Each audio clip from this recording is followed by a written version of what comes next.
12 janvier reste un jour de grande réflexion pour les Haïtiens.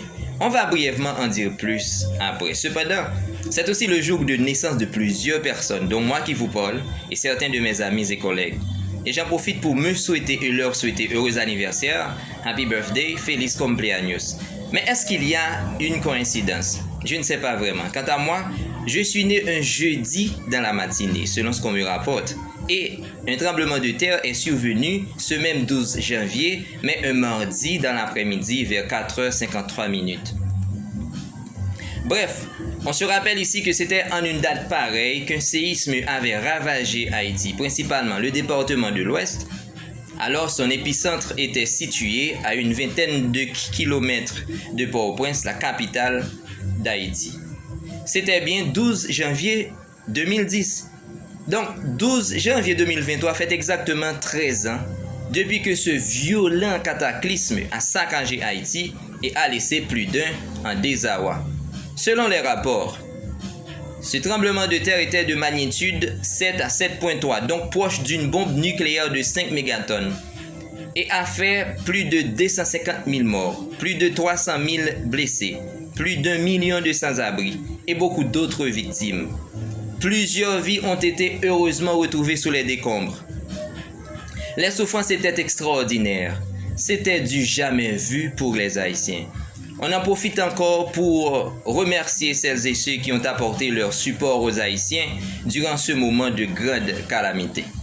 13 ans après, des sans-abri le sont encore. Et des personnes dont le rêve a été brisé ou paralysé ne parviennent pas encore à s'en remettre. Comme ici, on fait ce qu'on veut en termes de désordre et de démagogie à tous les niveaux. Beaucoup de victimes sont les conséquences de constructions anarchiques, outre qu'Haïti est listé comme étant une île sismique. Mais il ne faut surtout pas l'oublier, le monde vit de tremblements de terre et d'autres phénomènes naturels. Certains États font des efforts pour essayer de pallier les conséquences évitables. En Haïti, les leaders ne s'adonnent qu'aux luttes pour le pouvoir. Pour les constructions, que requièrent généralement les autorités publiques? Permis de construire. En traversant des régions, on peut remarquer que des agents de la mairie sont passés et ont inscrit sur des murs « chantier fermé ». Pourquoi? Pour permis. Les chantiers ne sont généralement pas fermés à cause du sol ou de l'endroit. Ça n'intéresse pas les autorités. On n'a pas un État qui se préoccupe du bien-être de la population. On a plutôt un État prédateur qui se contente de butiner au niveau de la population ce qu'il appelle taxes, impôts, CFPB, etc. L'État jouit de ce qu'on appelle le privilège d'action d'office pour satisfaire l'intérêt général. Alors, c'est parce que les leaders, les autorités sont des malfaiteurs qu'ils se réjouissent des souffrances du peuple au lieu de faire en sorte qu'ils se conduisent mieux. Oui, l'État devrait donner le ton, car il y en a qui sont des malades mentaux. Pourquoi je le dis? Nous retrouvons des personnes qui acceptent de bâtir n'importe où et n'importe comment une façon d'apparaître toujours sur la liste des sinistrés.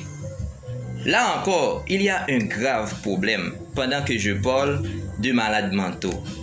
Et si ce sont encore ces malades mentaux qui dirigent, comment vont-ils donner le ton?